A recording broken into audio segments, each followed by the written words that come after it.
Priorité au direct, Emmanuel Macron s'exprime devant les boulangers. Des présidents, mesdames et messieurs, en vos grades et qualités, chers amis, merci pour vos vœux, Président. Et veuillez recevoir en retour nos vœux personnels, de mon épouse et de moi-même, et puis les vœux aussi de la République. Et j'y associe les membres du gouvernement ici présents et le gouvernement dans son entièreté, parce que, vous l'avez dit, nous sommes toutes et tous mobilisés à vos côtés.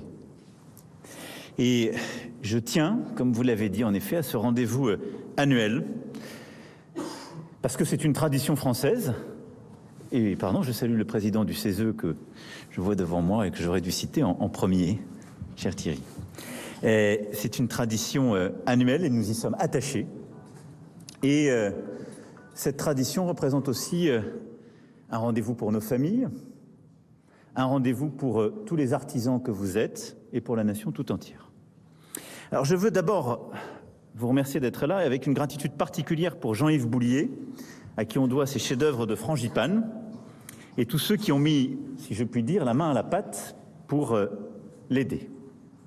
Nous aurons tout à l'heure l'occasion d'abord de découper la galette, et là aussi conforme à une tradition, ou devrais-je dire une superstition républicaine, il n'y a pas de fèves dans cette galette.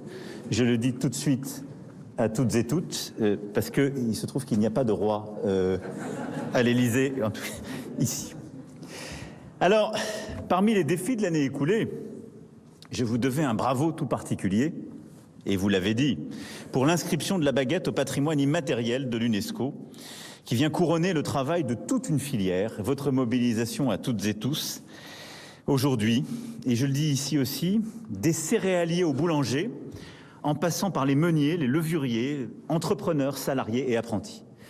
Et je le dis là aussi parce que ce sont tous ces métiers, toutes ces familles, tous ces savoir-faire, et je suis toujours heureux de retrouver notre agriculture française ici représentée, chère Madame la Présidente, nos métiers des céréales, du pain, qui m'accompagnent à travers le monde et qui parfois me font travailler pour mettre en valeur, si je puis dire, vos talents et vos savoir-faire, et évidemment tous les artisans et avec eux vos apprentis.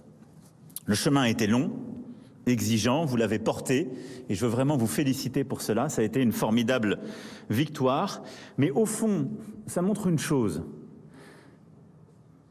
c'est que ce supplément de sens, d'âme, de savoir-faire que vous portez a été reconnu. Et qu'une baguette, ça n'est pas simplement l'eau, le ferment, la farine, le sel, c'est aussi beaucoup de savoir-faire. C'est un geste ancestral, préservé avec beaucoup de jalousie. C'est un tour de main, un savoir-faire de cuisson, une capacité aussi à la signer et la marquer. Et c'est ça qui a été reconnu. Et donc je suis à vos côtés extrêmement fier de cette reconnaissance par l'UNESCO, parce qu'elle dit aussi tout le sens, toute la part immatérielle, affective, mais également le savoir-faire qu'il y a derrière vos métiers, mais le métier aussi de tous les artisans, parce que plusieurs autres métiers sont représentés dans cette salle. Et c'est pour faire vivre ce rôle de lien social que je soutiens pleinement votre projet d'une grande célébration de ce succès en mars à Paris, pour aller à la rencontre des Français et partager avec eux un morceau de pain, une tartine, un sandwich, et votre passion pour ces 250 grammes de patrimoine mondial. Ce n'est que justice, car cette réussite, c'est un peu celle de tous nos compatriotes, de ce que représente notre nation, et en quelque sorte, la reconnaissance de cette excellence à la française. Oui, cet art de vivre que j'ai plusieurs fois défendu, avec beaucoup de fierté comme vous, il est reconnu, c'est une fierté supplémentaire. Alors parmi ces fiertés collectives, je n'oublie pas de saluer nos mofs, nos princes du palais, si j'ose dire, qu'on repère de loin parmi nous avec leurs 3 couleurs autour du cou, signe d'un triple accomplissement, celui, si je puis dire, d'un individu, d'une profession et d'une nation. Une fierté plus confidentielle aussi, que je suis très heureux de pouvoir soutenir, la Galette des Reines, projet caritatif grâce auquel la vente des galettes créée par 2 grandes chefs pâtissières, Myriam Sabé et Nina Métayer, finance une maison d'accueil de Saint-Denis destinée aux femmes victimes de violences. Et je veux dire bravo à toutes celles et ceux qui portent ce très beau projet et les deux grandes chefs qui sont présentes parmi nous aujourd'hui. Bravo aussi à Patrick Baillet, qui a pétri dans son fournil de Haï-Champagne les meilleures baguettes de tradition française de l'année, à celui qui a été couronné en décembre roi des galettes, Hervé Baudet, et à notre virtuose des croissants 2022, Antoine Boidron. J'ai coutume ici, certains anciens lauréats s'en souviennent, de féliciter toutes celles et ceux qui sont reconnus par leur père, ce qui est le signe d'une consécration toute particulière, et je veux ici vous en féliciter. Quant à la première édition du concours national des pains au chocolat, qui s'est tenu cet automne, a consacré Didier Ledemay, que je félicite également. Et en félicitant le lauréat, je ne voudrais pas rouvrir un conflit sémantique dans lequel le représentant personnel pour la gastronomie s'est largement engagé. Je suis sûr qu'il relaiera mes propos pour expliquer à tous que j'ai dit pain au chocolat et pas chocolatine. Et je suis sûr que ça alimentera encore énormément de chroniques, mais c'est une victoire supplémentaire. Je suis également très heureux de recevoir les jeunes espoirs de la gastronomie française, Nicolas Caljon, meilleur jeune boulanger de France, ainsi que le lauréat, vous l'avez dit, du prix Rabelais des jeunes talents 2022. Cher Joël Mauvigné, vous le savez, c'est grâce à votre action en tant que président de la CGAD, à celle de vos présidents de fédération, celle de vos entreprises, que nous arriverons ensemble à faire grandir notre artisanat et à attirer toujours plus de vocation et d'engager derrière cette excellence. Nous avons sauvé ce qui devait être sauvé, mais surtout nous portons et nous reconnaissons l'excellence, et je vous remercie car vous savez combien tout cela me tient à cœur. Et donc je tiens à féliciter pour leur parcours ces nombreux jeunes talents que vous avez récompensés, qui sont parmi nous, boulangers, pâtissiers, chocolatiers, glaciers, épiciers, crémiers fromagers, charcutiers traiteurs, cavistes, poissonniers, primeurs, cuisiniers serveurs, brasseurs, bouchers. Avec vos 13 spécialités, vous portez bonheur à la table française. Et cette culture tricolore de la bonne chère, cette tradition de raffinement à laquelle notre pays doit une part de son image et de son influence, vous y apportez très clairement votre pierre. Et je le tiens à dire, tous vos métiers, président de PLC ô combien, constituent un patrimoine vivant qui fait rayonner la France à l'extérieur de ses frontières et qui la vivifie à l'intérieur de nos territoires. Et pour moi, ce rendez-vous est toujours l'occasion de célébrer notre savoir-faire agricole, le savoir-faire de notre agroalimentaire, ceux de nos artisans et de tous ces métiers de la table que je viens d'évoquer. C'est un tout. C'est ça l'identité de la France, parce que beaucoup voudraient en débattre. C'est un savoir-faire constamment en mouvement, qui s'enracine dans nos territoires et nos traditions, mais qui est aussi le fruit d'une audace, d'un engagement des jeunes, d'un savoir-faire qui est passé de main en main et que vous perpétuez. Et donc merci pour cela et félicitations à tous. Ce savoir-faire, tout ce que vous perpétuez de jour en jour, je vois que mademoiselle, elle ne se sent pas très bien. Et comme je sais comment ça se passe, je propose que vous preniez un verre d'eau ou un sucre parce que vous êtes en train de lutter. Il n'y a aucun problème. Allez-y. Parce que sinon, vous allez tomber. Je sais comment ça se passe, moi, ici. Non, mais c'est vrai, n'ayez aucune crainte. Parfois, on n'a justement pas pris le petit déjeuner ou on l'a pris trop tôt. Et puis, on reste debout longtemps. Je ne me trompe pas, elle ne se sentait pas... Aucun problème. Voilà. J'ai l'œil. Heureusement. Donc voilà, ça c'est vous. Et je veux ici vous dire notre soutien, notre amitié, notre respect. Et puis c'est ce qui vivifie nos territoires. Vous en avez dit un mot, mais je veux ici le rappeler. Vos métiers font vivre nos communes. Madame la sénatrice le sait ô combien, mais tous nos élus le savent sur tous les territoires. Nous avons 400 000 commerces alimentaires de détail en France. C'est autant de viviers de qualité de lien social. Un village sans petite enseigne, une ville sans artisans, sans ses vitrines, sans les odeurs, sans les expériences familiales que vous avez rappelées, cher président, du caviste à l'épicier, du poissonnier au confiseur, c'est de la chaleur humaine en moins. Et c'est pour ça que, depuis 5 ans, ce qu'on a fait avec, en particulier, Action Cœur de Ville, Petite Ville de demain, c'est tout cet engagement pour, là aussi, revivifier nos centres-villes, défendre ces commerces et les faire de l'artisanat à nos restaurateurs et de permettre là aussi, je le dis cher Thierry, et merci d'être là, fidèle aussi à cette tradition à la fois de savoir-faire, mais à cette part que jouent nos restaurateurs dans cette aventure, c'est la vie de nos communes, de nos villes et de nos villages. Et donc nous continuerons de les défendre et de vous aider pour ce faire. Alors face à cette situation, à cette défense, cette fierté, il y a le contexte actuel. Et on a eu une grande victoire avec la baguette, mais cette grande victoire, nous la célébrons au milieu de grandes difficultés. Et donc, je vais les aborder de manière directe devant vous, comme je fais toujours. Cette grande difficulté, c'est celle de la montée des prix en général. Vous l'avez dit, nous sortions de la crise Covid, et il y a d'abord eu une montée des prix qui était liée à une reprise un peu désorganisée de la planète tout entière. On l'a tous vécu. Beaucoup de prix de matières premières ont monté dès l'automne 2021. Ce qui fait d'ailleurs qu'on a commencé dès ce moment-là certains boucliers et autres. La guerre est venue aggraver ça avec évidemment la crise de l'énergie qu'elle a provoquée. Et donc nous avons aujourd'hui, et notre pays est en train de s'installer, notre continent et une bonne partie du monde dans une situation d'inflation. On n'avait pas connu à ce niveau depuis bien longtemps. On n'est sans doute pas encore au pic de cette inflation et le premier semestre va encore nous mettre sous pression. Alors il y a eu beaucoup de réponses qui ont été apportées durant l'année 2022. Et on va continuer durant l'année qui vient. Mais il est clair que nous verrons des prix qui montent. Et je vais être ici très clair. Pourquoi? Parce que les agriculteurs, les artisans doivent aussi passer les prix qu'ils subissent sur leurs propres intrants. Sinon, ils déposeront le bilan. Et donc, il faudra aider aussi nos compatriotes à assumer cette période et puis retrouver une forme d'équilibre. Donc tout ne va pas se passer dans les prochains mois comme s'il n'y avait rien, parce que nous avons cette situation mondiale, nous avons cette guerre qui a déréglé les choses, mais il faut que ces hausses soient raisonnables, qu'elles puissent être absorbées par chacun et qu'elles ne viennent pas conduire en quelque sorte à mettre à terre des commerces, des structures, qu'elles soient artisanales ou plus industrielles. Une fois qu'on a dit ça, il y a la situation toute particulière de l'énergie. Et je voudrais essayer ici d'expliquer ce qu'on vit, ce qu'on a fait et ce qu'on va faire.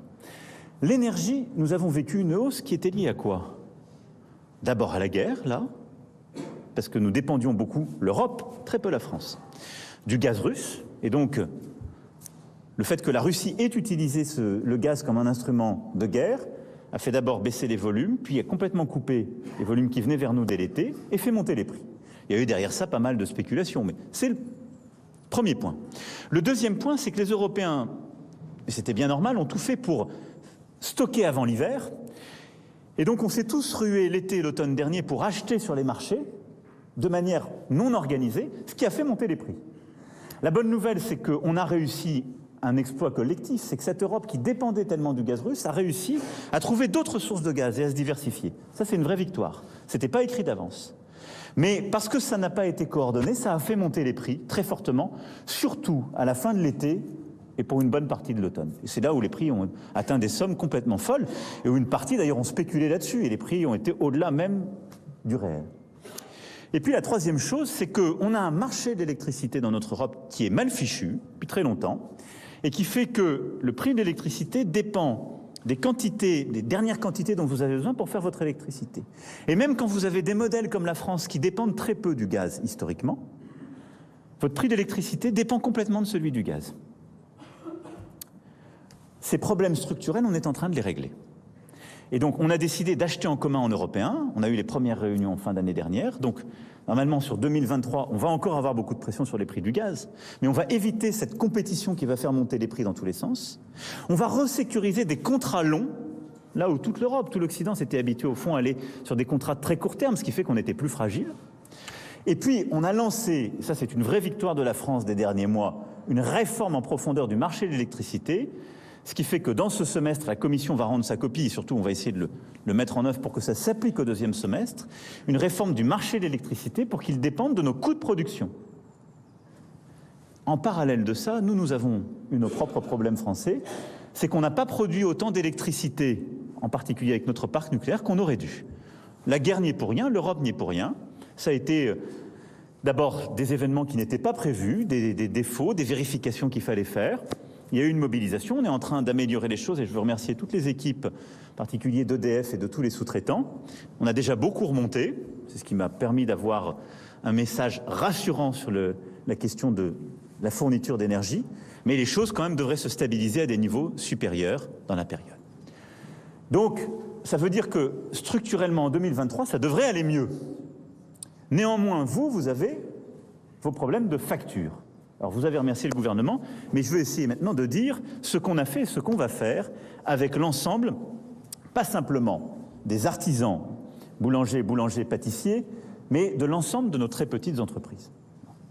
Parce que le sujet que nous avons, c'est les acteurs économiques qui sont les plus fragiles parce qu'ils sont les plus petits. Et donc nos très petites entreprises, c'est-à-dire celles qui ont moins de 10 salariés, nous devons les aider dans ce contexte de prix de l'électricité et du gaz qui montent. Alors, comment nous avons fait, comment nous allons faire? D'abord, environ la moitié de ce que consomment en électricité ces très petites entreprises a la même protection que les ménages. Ils sont à ce qu'on appelle le TRV, c'est-à-dire c'est un tarif réglementé, et donc ils n'auront pas les hausses, et d'ailleurs ça touche une partie d'entre vous, et ce sera plus 15% au 1er février, là où les prix augmentent de plutôt 150, 200, parfois plus. Donc environ la moitié de ce qui est consommé par les très petites entreprises, c'est protégé par notre tarif réglementé. Le problème, c'est l'autre, entre guillemets, l'autre moitié de la consommation. Et donc, on a environ, on pense autour de 600 000 très petites entreprises en France qui sont touchées par les hausses de ces prix, en particulier de l'électricité. Alors, il y a une partie de ces entreprises qui ont leur contrat qui court encore.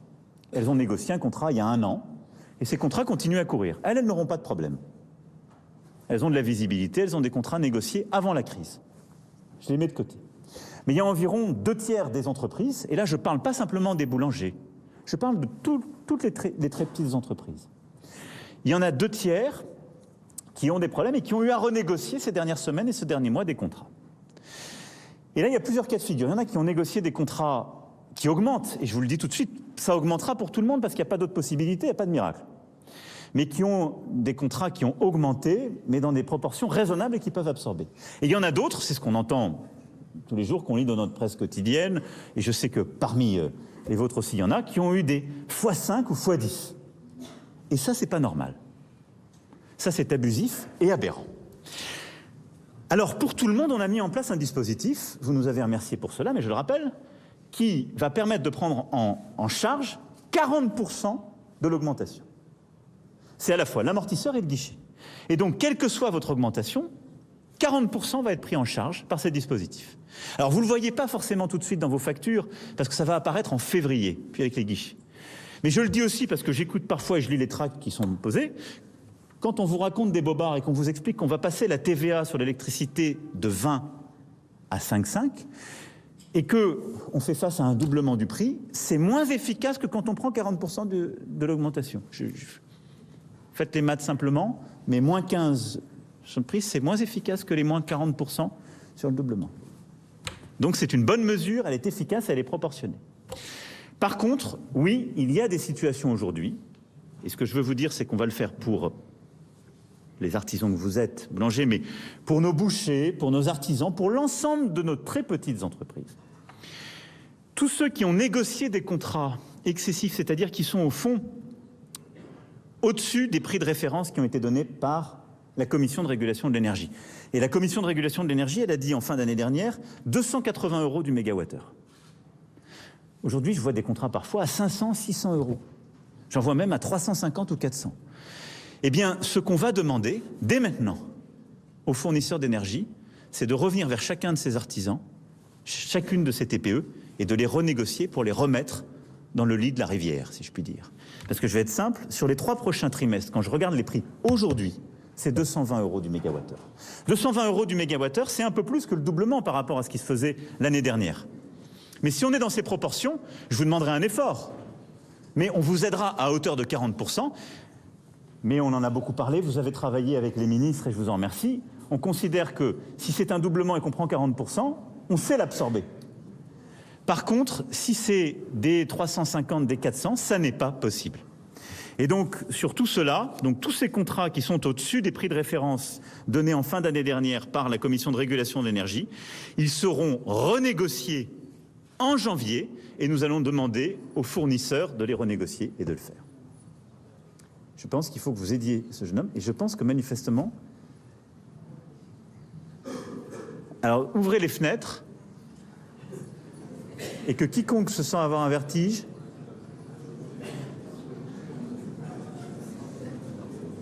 se désigne tout de suite. Parce qu'il vaut mieux le dire avant que tomber.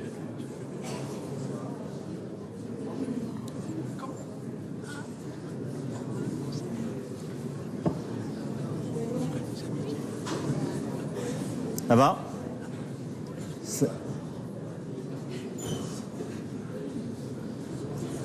Ça arrive quand on a...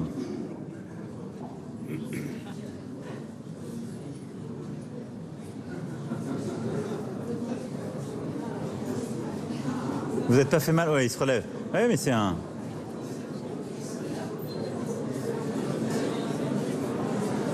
Ça, c'est des jeunes qui ne prennent pas le petit-déj. Oui, c'est possible. Je vous le dis. Alors, je vous rassure, nos deux jeunes vont bien. Ça va? Prenez un bol d'air, à mon avis un sucre aussi, et on arrive. Donc j'espère que ça a été clair pour tout le monde. On garde le dispositif, on absorbe les 40%, mais toutes les hausses qui sont au-dessus du prix de référence donné par la CRE en fin d'année dernière, on va demander de les renégocier aux fournisseurs.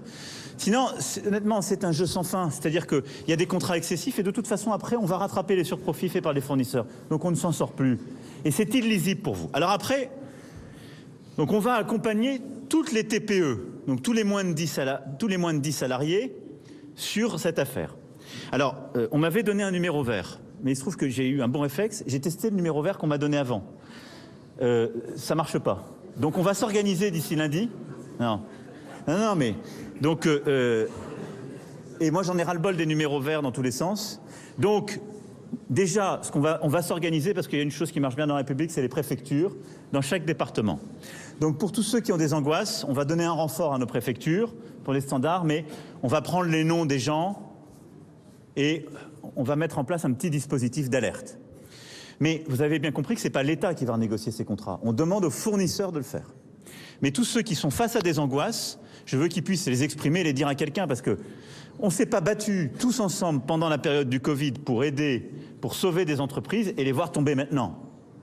Et beaucoup de nos artisans, de nos TPE ont autre chose à faire qu'aller chercher dans des sites internet des circulaires absolument illisibles ou des tableaux incompréhensibles. J'ai fait l'exercice, comme je me suis dit, un boucher ou un boulanger va le faire, c'est impossible.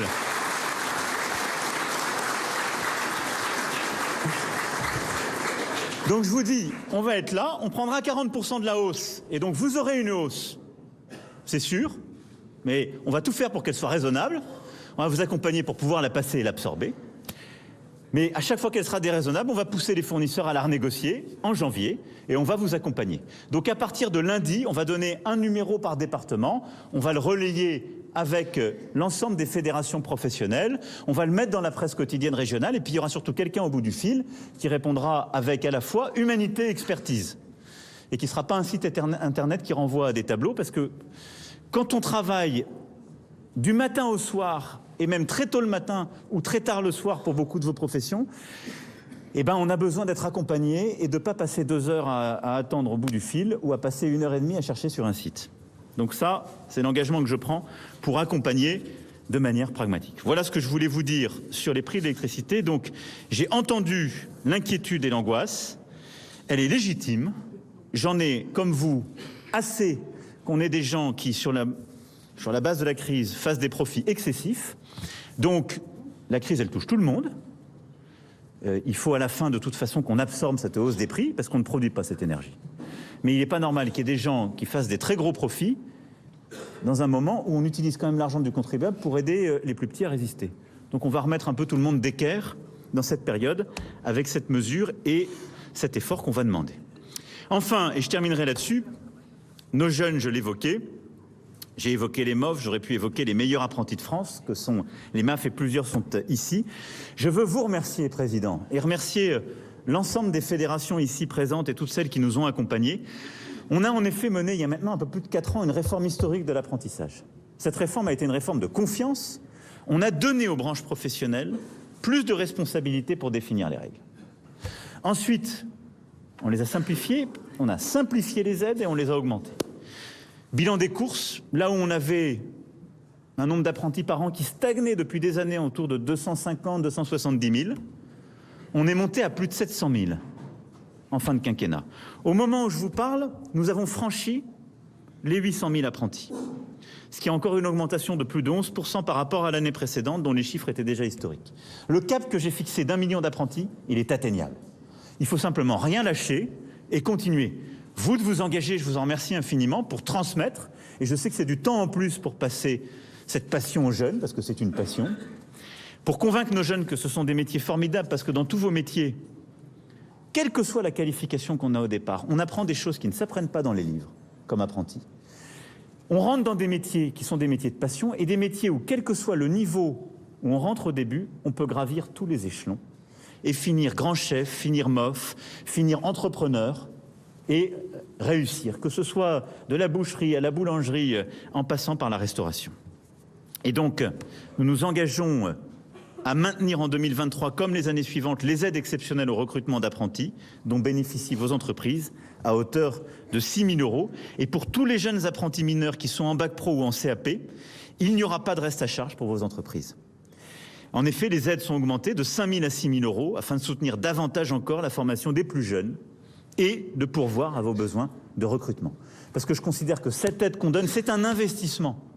Parce que quand on vous aide à faire ce geste de confiance, à passer ce temps, quand on met les jeunes à l'étrier et qui découvrent le sens du travail, la passion, un métier, on règle ce qui est encore un peu, mais ce qui est surtout historiquement un des problèmes de la France, qui est le chômage de nos jeunes et l'insuffisance d'activité. Et c'est la manière la plus efficace ensuite d'avoir des jeunes qui retrouvent une activité ou qui trouvent une activité et qui ensuite réussissent dans la vie et s'épanouissent.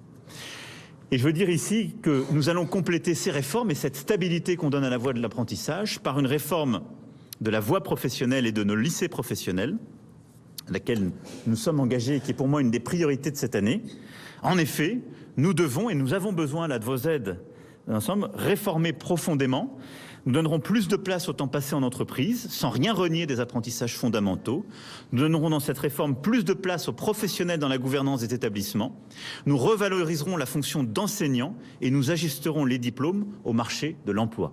Pourquoi ? Parce que beaucoup trop de nos filières en lycée professionnel ne tiennent pas compte des besoins du marché du travail et de la réalité des débouchés.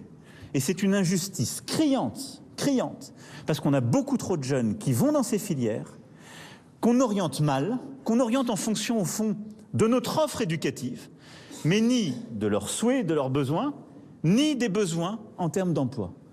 Et donc, à qui on va faire une formation pendant 2-3 ans, sur laquelle il n'y aura pas de débouchés, ni en études supérieures, ni en débouchés professionnels. Là où sur les mêmes territoires, on a des professionnels qui nous disent « j'arrive pas à trouver un chaudronnier, j'arrive pas à trouver un boucher, j'arrive pas à trouver un boulanger ». Et donc on va conduire cette réforme essentielle dans les semaines et les mois qui viennent. Ce seront des viviers de talents et cette réforme, j'aurai besoin de vous parce que nous aurons aussi une association très étroite de l'ensemble des professionnels. Et donc qu'ils soient apprentis ou sous statut scolaire, nos jeunes seront nombreux à faire rayonner les couleurs de la France dans le cadre de cette magnifique compétition mondiale des métiers que sont les World Skills, qui se dérouleront à Lyon en septembre 2024. Et en évoquant cette excellence, je veux aussi rappeler ce rendez-vous pour lequel nous nous sommes battus. La compétition sera rude et j'ai la conviction qu'après avoir obtenu 39 distinctions lors de l'édition qui vient de se terminer et avoir intégré le top 5 des nations, nous pouvons encore faire mieux. Voilà, je ne serai pas plus long en cette matinée.